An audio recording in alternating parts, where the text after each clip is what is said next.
When Sarah adopted Max, a lovable golden retriever, she felt an instant connection that warmed her heart. Living alone had its challenges, and she believed Max would bring joy into her life. On their first night together, she invited him to sleep in her room, but as darkness fell, she had no idea what surprises awaited her. But before we start our story, smash the like button, make sure to subscribe and hit the notifications bell so you won't miss any new story. Max explored every nook and cranny of his new home, his tail wagging with excitement. Sarah watched him sniff around, amused by his curiosity. She set up a cozy dog bed beside her own, hoping he'd feel comfortable. Little did she know, Max had other plans that would soon unfold. As bedtime approached, Sarah noticed Max lingering near her bed rather than his own. He gazed up at her with pleading eyes and let out a soft whine. Unable to resist his charm, she patted the bed and invited him up.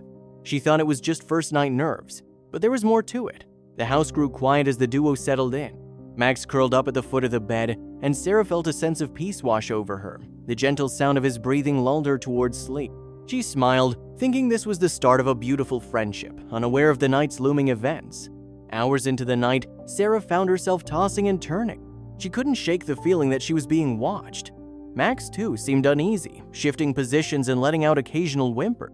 She dismissed it as the adjustment period of having a new pet, not realizing something else was amiss. Around midnight, Max suddenly sat up, his ears perked and eyes fixated on the bedroom door.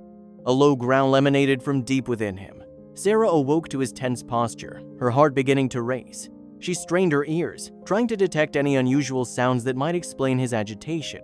Despite Max's alertness, the house remained eerily silent. Sarah tried to soothe him, gently stroking his fur and whispering calming words. "It's okay, boy. There's nothing there," she assured him. Yet, Max's gaze never left the door, and his body remained rigid, as if sensing an unseen presence. Just as Sarah was about to drift back to sleep, she heard faint creaking noises resembling footsteps in the hallway. Her breath caught in her throat. She lived alone. Who or what could be moving around? Fear began to creep in, but she told herself it must be the house settling. Determined not to succumb to fear, Sarah decided to investigate. With Max by her side, she slowly opened the bedroom door.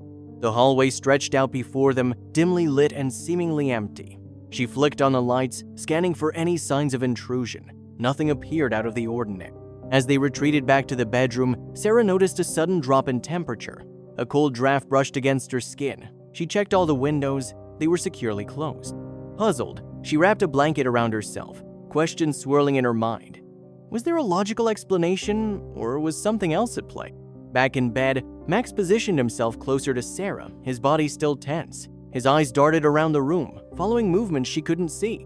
It was as if he was guarding her from an invisible threat.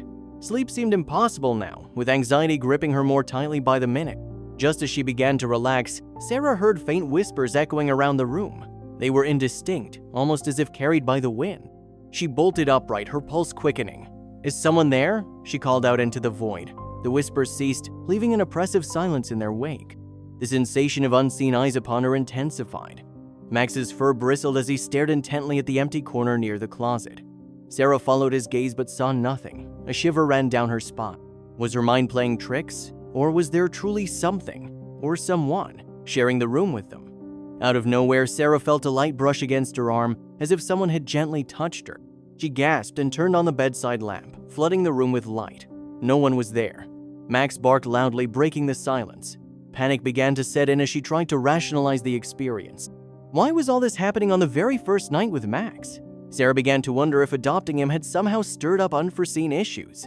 Determined not to let fear overtake her, she resolved to find answers.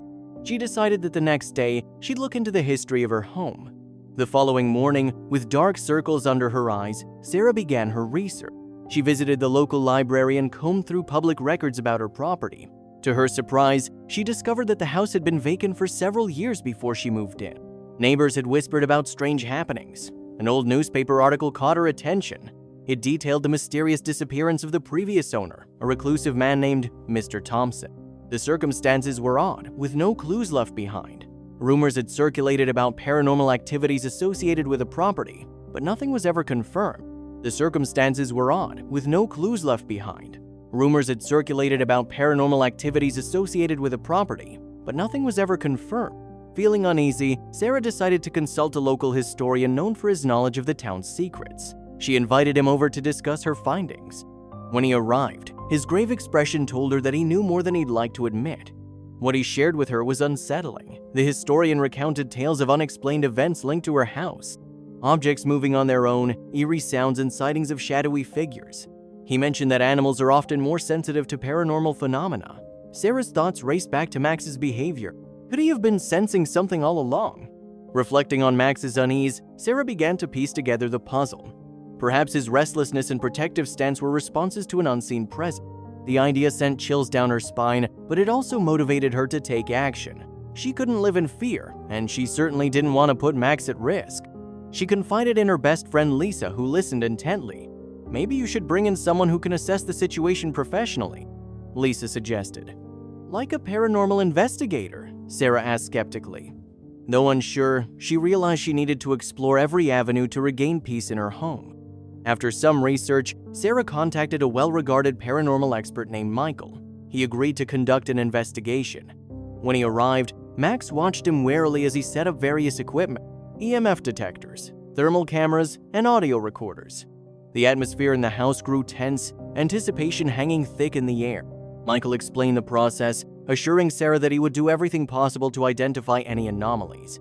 They decided to focus on the bedroom, where most of the disturbances had occurred. As night fell, the house seemed to hold its breath. Sarah and Max stayed close, both feeling the weight of the unknown. They watched the monitors closely, every flicker drawing their attention. Hours passed with minimal activity, and Sarah began to relax. Just as she was about to dismiss the whole ordeal as overblown, alarms started beeping.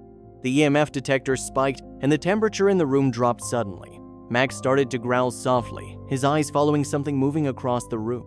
Michael pointed to the thermal camera screen, which showed a cold spot drifting near the closet, the same area Max had fixated on before. "There's definitely something here," Michael whispered. Sarah's heart pounded as she gripped the edge of her chair. Michael concluded that there was a presence in the house, possibly residual energy from past events. He suggested performing a cleansing ritual to dispel any negative forces. Though skeptical, Sarah agreed. She wanted her home back and was willing to try anything to restore peace.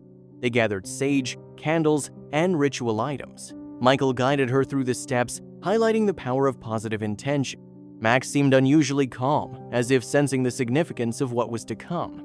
Sarah took a deep breath, hoping this would end the disturbances. Michael moved through the house, chanting and filling each room with sage smoke. Sarah followed closely, reciting affirmations. Max remained by their side, visibly more relaxed. Gradually, the heavy atmosphere lifted. After the ritual, they sat together in the living room. Sarah admitted she felt better, the house noticeably lighter. Max rested at her feet with a deep, contented sigh and unfamiliar calm settling over them. That night, Sarah prepared for bed with cautious optimism. Max joined her, snuggling close. For the first time in weeks, she slept soundly, undisturbed by sounds or dread, just the steady rhythm of Max's breathing. In the days that followed, their lives returned to a comforting routine. The house regained its warmth, and the disturbances faded. Sarah began to believe the worst was behind them. But one evening, Max stood growling at the hallway again. Sarah's heart sank. Had the cleansing failed? The anxiety she thought she'd escaped came rushing back. Searching for answers, Sarah recalled that dogs can sometimes detect health issues. Though unsure, she scheduled a medical checkup, hoping to rule out any underlying problems. Tests revealed a minor heart irregularity easily treatable, but previously unnoticed. The doctor explained that some animals can detect such conditions before symptoms appear. Gratitude overwhelmed her. Max's behavior, once seen as fear, now seemed like a warning. She hugged him tightly, whispering thanks. He may have sensed the danger before she knew it existed. Determined to build on their connection, Sarah enrolled Max in training classes and spent more time with him. The disturbances ceased, reinforcing her belief that his actions had been protective, not fearful. Just as life felt normal, an elderly man appeared at her door. He introduced himself as a friend of the previous homeowner and handed her an old journal, claiming it belonged to the house. Intrigued, Sarah invited him in. The journal contained decades of reflections, drawings, and references to a hidden room in the house. Her curiosity deepened. Using the journal's clues, Sarah and Max found a concealed door behind a bookshelf. Inside was a small room filled with antiques, letters, and old photographs. Light spilled through a tiny window, illuminating the dust and memories within. One photo caught her attention, a man with a golden retriever almost identical to Max. The resemblance was uncanny. A chill crept in. Could it be coincidence or something more? Sarah reflected on the strange events, her connection with Max, the diagnosis, and now this hidden past. It all felt too purposeful to be random. Choosing not to question the mystery, she embraced it. She felt that she and Max were meant to find each other, their bond forged by forces unseen. She began redecorating, blending the home's history with her style. Laughter and warmth returned. Max thrived in the lively environment, basking in the renewed energy. Sarah looked to the future with hope. With Max by her side, she felt ready for whatever lay ahead. Their journey had strengthened her understanding of trust, intuition, and companionship. In the end, what began as unsettling events led to something extraordinary. Max became her guardian, her confidant, and a source of strength. Each night, as they lay together, she no longer felt fear, only deep gratitude for their journey.